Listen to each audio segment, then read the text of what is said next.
अस्सलाम वालेकुम। कैसे हो आप सब? सब ठीक है? और पढ़ाई लिखाई सब चल रही है ना? आज हम देखेंगे बेंजीन का डेरिवेटिव्स अभी कंप्लीट नहीं हुआ है। अभी कितना कराया हमने? 3 तक किया था। वो पेन पेपर पे कराया था मैंने। अब आज वो जो 3 तक किया वो भी मैं रिवाइज करा दे रहा हूँ अच्छे से, आप लोग ध्यान से सुनना।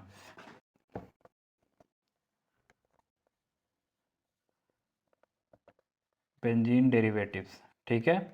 ध्यान से देखना, ध्यान से समझना सारा।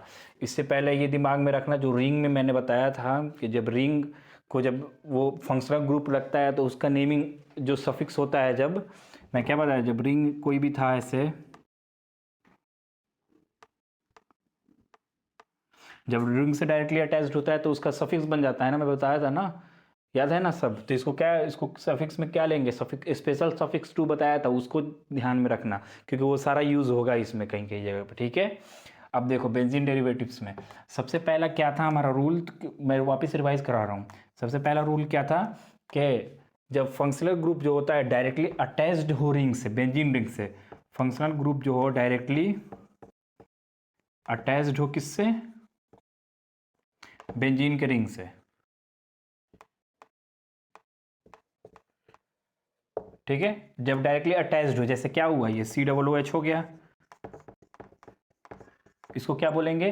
तो इसका जो नेमिंग जब करते हैं ना तो इसको कैसे करते हैं? कॉमन नेमिंग में करते हैं। कॉमन नेमिंग इसमें कैसे करेंगे? Common naming. तो इसको आपको याद करना होगा, मैं बताया था याद करना होगा। इसको क्या बोलेंगे? बेंजोइक एसिड, होगा ना? अब मान लो कि COOR, ये क्या हो गया?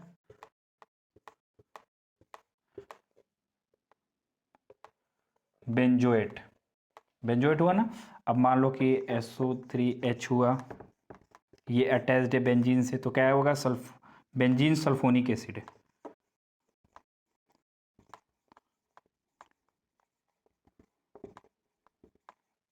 ठीक है? बेंजीन सल्फोनिक एसिड हो गया। अब मान लो COCl3 अटैच्ड हो बेंजीन के रिंग से, तो ये हो जाएगा क्या? बेंजोइल क्लोराइड, ठीक है?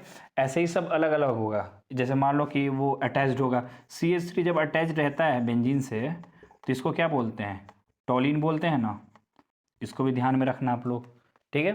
अब आते हैं जब सेकंड रूल का, इसका सेकंड रूल में क्या बोलता है ये?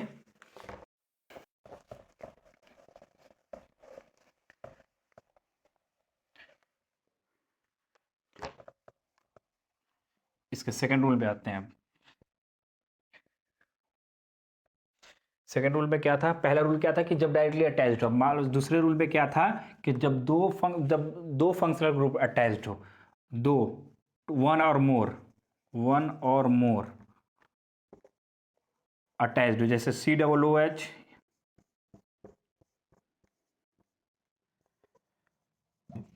दो दो अटैच्ड है ना, तो इसको कैसे लिखेंगे? फिर नेमिंग कैसे करेंगे?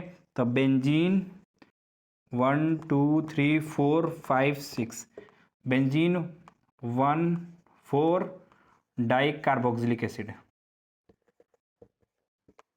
आ रहा समझ में कि नहीं?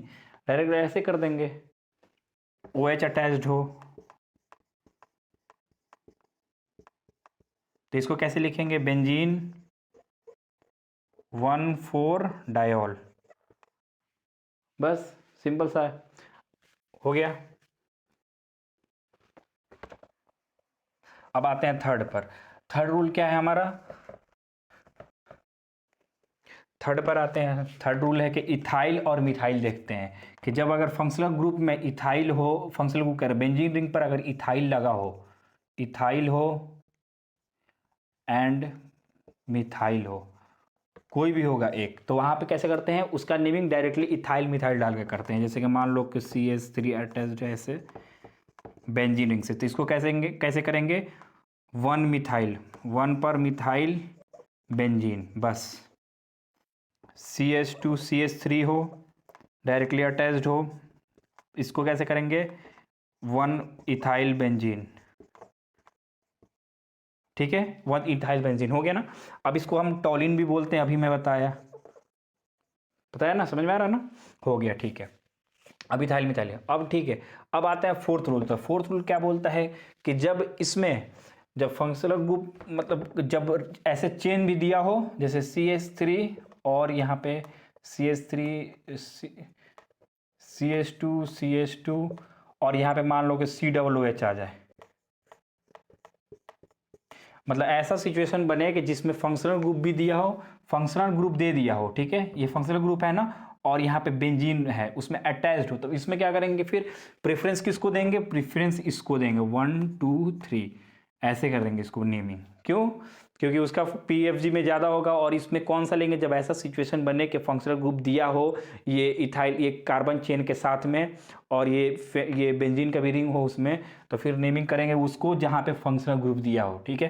तो नेमिंग करेंगे यहाँ से 1 2 3, तो ये क्या हो जाएगा 3 पे फिनाइल, 3 पे फिनाइल है ना, 3 फिनाइल प्रोपेन 1 ओइक एसिड, यही होगा ना, 1 प्रोपेनोइक एसिड। ये समझ में आ रहा ना, इसको ऐसे करेंगे फोर्थ में, ठीक है।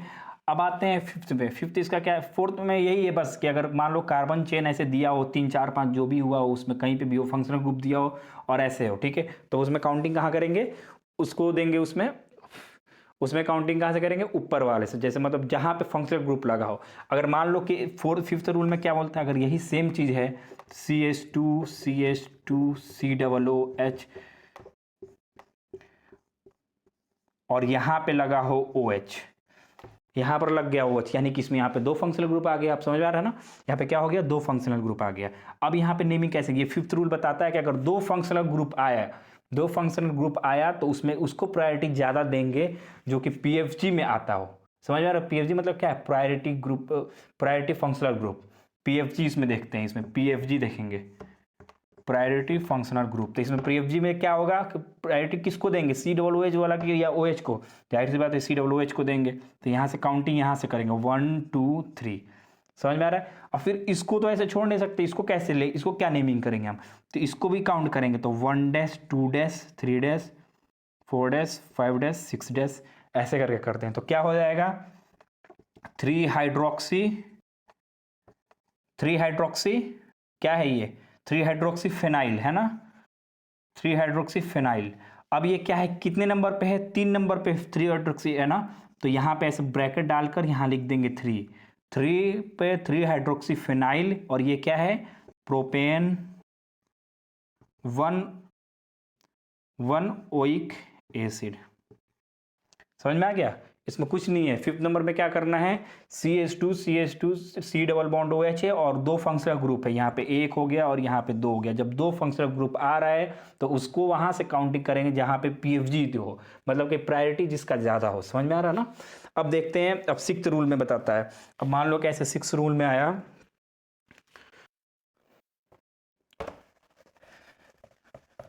ये रूल छोटा छोटा रूल है, आप लोग याद कर लेना।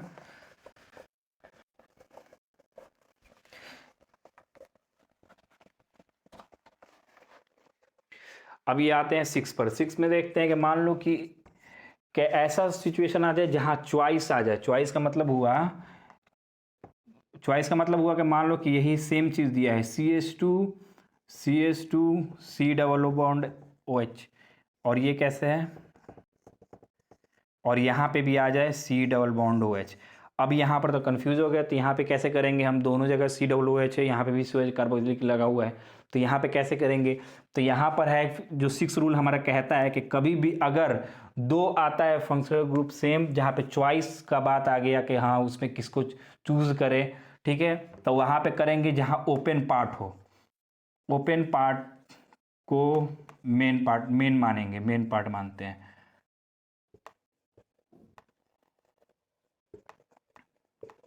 समझ में आ रहा है ना, ओपन पार्ट को क्या करेंगे, मेन पार्ट मानेंगे।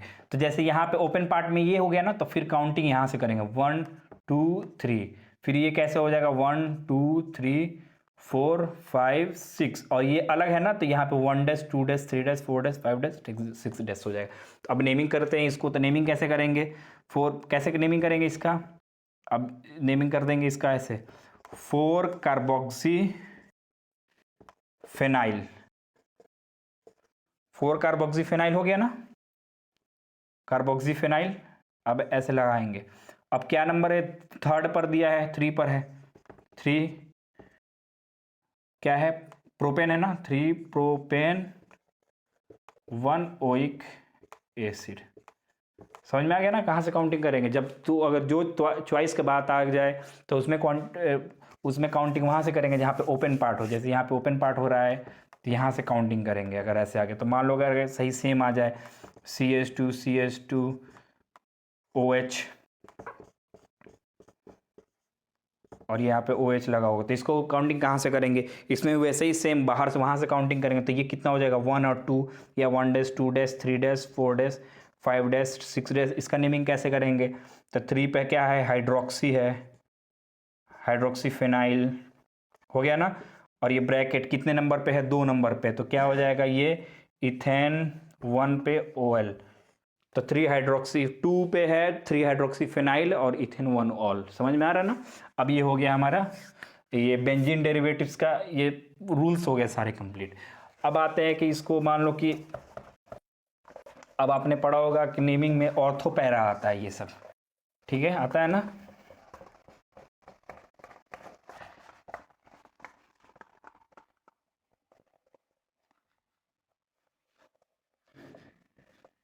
अभी इसका अभी एग्जांपल और देख लेते हैं थोड़ा सा, ठीक है।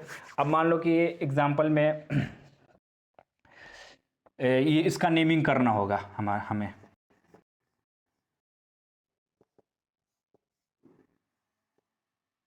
ठीक है। इसका नेमिंग करना होगा हमें। यहाँ पे लगा है NO2, यहाँ लगा है NO2, यहाँ पे लगा है NO2, यहाँ पे लगा है NO2। ऐसे नेमिंग करना होगा। तो पहले इसको कैसे करते हैं, ये तो पता ही हमें, टॉलिन होता है इतना, CH3 को टॉलिन होता है ना। तो लेकिन इसको नेमिंग कैसे करेंगे, ठीक है। तो ये कैसे होगा, अब देखो यहाँ पे इसको बोलेंगे क्या, नेमिंग करते हैं इसको। तो कहीं से भी इसको नेमिंग कर सकते हैं। यहाँ पे मान लो कि 1 2 3 4 5 6 6 हो गया ना, 2 4 6 ट्राई नाइट्रो टॉलिन। क्या नाम है, 2 4 6 ट्राई नाइट्रोटॉलिन। तो इसको क्या बोलते हैं हम, TNT भी बोलते हैं। समझ में आ रहा है ना। और मान लो कि ऐसे रहा अगर,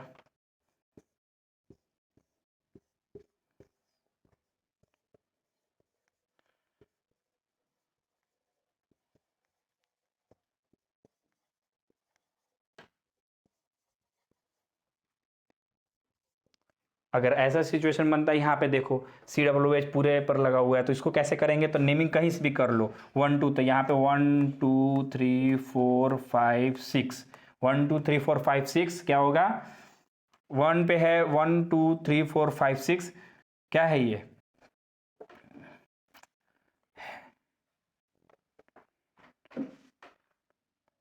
हेक्सा, हेक्सा होगा ना, 6 है, hexa benzene. 1 2 3 4 5 6 hexa benzene, hexa carboxylic, hexa carboxylic 1 2 3 4 5 6 hexa carboxylic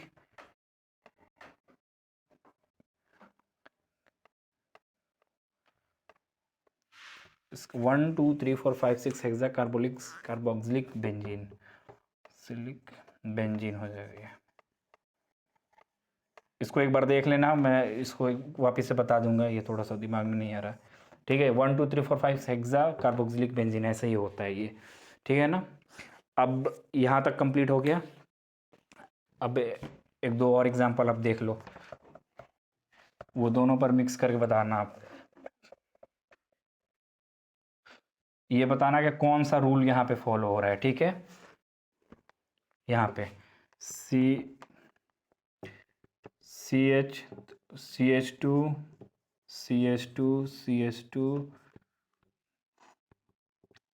और ये आ जाएगा COO CH2CH3, ऐसे आ रहा है, ठीक है। और ये है, इस पर दिया हुआ है, यहाँ पे लगा हुआ है SH, ठीक है। अब इसको नेमिंग करना है, हमें करना है नेमिंग ना। तो इसका नेमिंग कैसे करेंगे? अब इसको नेमिंग करना है तो ये देखो इसमें कौन सा ये रूल लग रहा है। पहला रूल देखो, इसमें रूल लग रहा है, इसमें रूल लग रहा है कि यहाँ पर देखो कार्बन है, यहाँ पे काउंटिंग कैसे करेंगे? इसमें लग रहा है प्रायोरिटी का रूल लग रहा है, ठीक है। तो प्रायोरिटी वाला रूल लग रहा है, तो इसमें कहाँ से काउंटिंग करेंगे? जहाँ पे प्रायोरिटी ज़्यादा है, ये एसएच तो कम है प्रायोरिटी, लेकिन यहाँ पे ज़्यादा। इस क्वेश्चन से आप 2-3 कंसेप्ट सीख जाओगे, ध्यान से इस क्वेश्चन को देखना आप, ठीक है। यहाँ पे प्रायोरिटी ज़्यादा है तो यहाँ से काउंटिंग करेंगे ना, 1 2 3 4, है ना। अब ये CH2 CH3 ये इथाइल ये अलग चीज़ है, अभी इसको भूल जाओ। यहाँ से मेन की यहाँ से स्टार्टिंग है ना, तो यहाँ से करते हैं 1 2 3 4, 4 आ रहा है। अब आते हैं इसमें 1 dash 2 dash 3 dash 4 dash 5 dash 6 dash, हाँ ठीक है। अब देखो, अब यहाँ से आप लोग ध्यान दो, यहाँ से ये चीज़ क्या है हमारा, ये अलग मान लो, अलग है ये चीज़, तो ये डायरेक्टली अटैच्ड हो, जब फंक्शनल ग्रुप से डायरेक्ट अटैच रहता है बेंजीन, बेंजीन जब डायरेक्टली फंक्शनल ग्रुप से, मान लो कि ये SH ही है, ऐसे ये डायरेक्टली अटैच्ड रहता है, तो इसको क्या बोलते हैं फंक्शनल ग्रुप को? ये इसका नाम फिर क्या होता है? SH को, ऐसे तो इसको बोलते हैं क्या? थायोल, थायोल बोलते हैं ना SH को। लेकिन जब अटैच्ड हो जाएगा तो उसको स्पेशल सफिक्स में लेते हैं, स्पेशल सफिक्स में, स्पेशल सफिक्स में लेते हैं ना, तो स्पेशल सफिक्स में SH को बोलते हैं मरसेप्टो। क्या बोलते हैं? मरसेप्टो।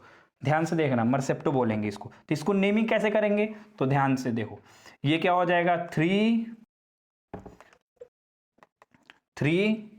डैश मरसेप्टो फेनाइल, 3 डैश मरसेप्टो फेनाइल, ठीक है। अब ये आ गया ब्रैकेट, ब्रैकेट आ गया ना। अब ये आ गया ब्रैकेट। अब ब्रैकेट पे कितने नंबर पे है? ये 4 नंबर पर है, तो 4 लगाया हमने। 4 के बाद से ये कितने नंबर है? 1 2 3 4 है ना, तो 4 को क्या बोलते हैं? ब्यूटेन। ब्यूटेन हुआ, ब्यूटेन हुआ ना। ब्यूटेन पे क्या है? ब्यूटेन 1 पे क्या है? OH है। ब्यूटेन और 1 पे क्या है? OH है। आ रहा समझ में? अब देखो ये हमारा बच गया CH2 CH3, तो इसको क्या करेंगे? लास्ट में लगा देंगे, इथाइल 4 3 डैश मरसेप्टोफेनाइल ब्यूटेन 1 OH। समझ में आ गया ना? नेमिंग इसको ऐसे करते हैं, ध्यान से इस चीज़ को देखना। वापस मैं बता रहा हूँ कि अगर ऐसे सिचुएशन आ रहा है जहाँ पे C डबल बॉन्ड, ऊपर देखो C double bond O CH2 CH3 और यहाँ पे SH है, तो सबसे ज़्यादा क्या है? ये रूल हमारा आता है कौन सा? ये आता है रूल हमारा 5th रूल, जिसमें क्या बोलता है कि अगर 2 फंक्शनल ग्रुप है तो उसको नंबरिंग वहाँ से करेंगे जहाँ से प्रायोरिटी उसका ज़्यादा हो। तो यहाँ से नंबरिंग करेंगे 1 2 3 4 हुआ, 4 हुआ। तब यहाँ पर आते हैं अब इसको, अब यहाँ पर देखो हम, यहाँ पे वो लग रहा है कि रिंग से अगर डायरेक्टली फंक्शनल ग्रुप अटैच्ड होता है तो जो ये फंक्शनल ग्रुप SH जो होता है इसका स्पेशल सफिक्स में बन जाता है। तो SH को स्पेशल सफिक्स में बोलते हैं मरसेप्टो। समझ में आ रहा है ना? मरसेप्टो बोलेंगे। अब उसका नेमिंग कैसे करेंगे? तो 3 डैश पे मरसेप्टो हो गया हमारा। अब फिर फेनाइल है, ये 4 पर है, 4 पर है। फिर क्या है? ये ब्यूटेन है, तो 1 पे OH है और ये बच गया, तो ये हमारा हो गया लास्ट में इथाइल। आ रहा समझ में? ठीक है। अब ध्यान से इसको वापिस 1-2 बार कर लेना, आप समझ जाओगे। ये बहुत अच्छा एग्जाम्पल है, इसमें 2-3 आपका कंसेप्ट समझ में आ जाता है। अब यहाँ पर देखो आप, अब यहाँ पे अब बस लास्ट ये छोटा सा बताऊंगा ऑर्थोमेटापारा। अब ये देखो, अब ये देखो, ऐसे अगर मैं पूछूं कि इसका ऑर्थोमेटापारा है तो आप बता सकते हो इसमें कि कौन ऑर्थो है, कौन मेटा है, कौन पैरा है? कितने लोग बोलेंगे ये ऑर्थो हो गया, ये मेटा हो गया, ये पैरा हो गया? ये हो ना? ऐसा नहीं है। ऑर्थो मेटा पैरा वहाँ से देखते हैं जहाँ से फंक्शनल ग्रुप मतलब स्टार्ट होता है, जहाँ से मान लो कि अगर जब तक मैं स्पेसिफाई नहीं करूँगा कि मुझे, अगर मान लो यहाँ पर मैं कुछ दे रहा हूँ, जैसे OH यहाँ पर दे रहा, तब इसके हिसाब से अगर मैं देखूँ तो ये ऑर्थो हो गया, मेटा हो गया, ये पैरा हो गया। अगर ये मैं हटा दूँ यहाँ पर, अब यहाँ पर लगा दूँ मैं OH लगा दूँ फंक्शनल ग्रुप और बोल दूँ ये CH3, यहाँ पे CH3। अब बताओ, अब इसको हम कैसे करेंगे? इसको अब बताने, अब इसको तो ऐसे करेंगे, ये ऑर्थोमेटापारा होगा, तो इसको ऐसे मतलब टर्न करना पड़ता है। ऐसे नहीं बता सकते इसको कि डायरेक्टली बिना ऐसे स्पेसिफाई किए हुए, ठीक है। तो इसको मान लो कि अगर ऐसा सिचुएशन रहता है ऑर्थोमेटापारा के लिए, तो ऊपर उसको मतलब देना चाहिए कुछ ना कुछ, जब ही जाके होगा। अब जैसे मान लो कि यहाँ पे OH है, OH है यहाँ पे,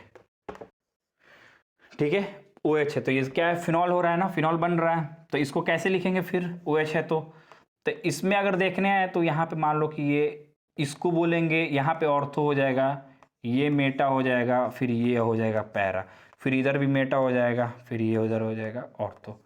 ऐसे रहता है अगर OH के हिसाब से देखेंगे जब। अब मान लो कि इसका नेमिंग कैसे करेंगे, जैसे यहाँ पे OH ही ले लो, हम पहले OH ही ले लो। अब यहाँ पे देखो, यहाँ पे क्या है, कुछ लगा दो NO2, तो इसको कैसे लिखेंगे, ओ नाइट्रोफेनॉल, बस सिंपल, और कुछ नहीं लिखना है। यहाँ पे दूसरे में देख लो,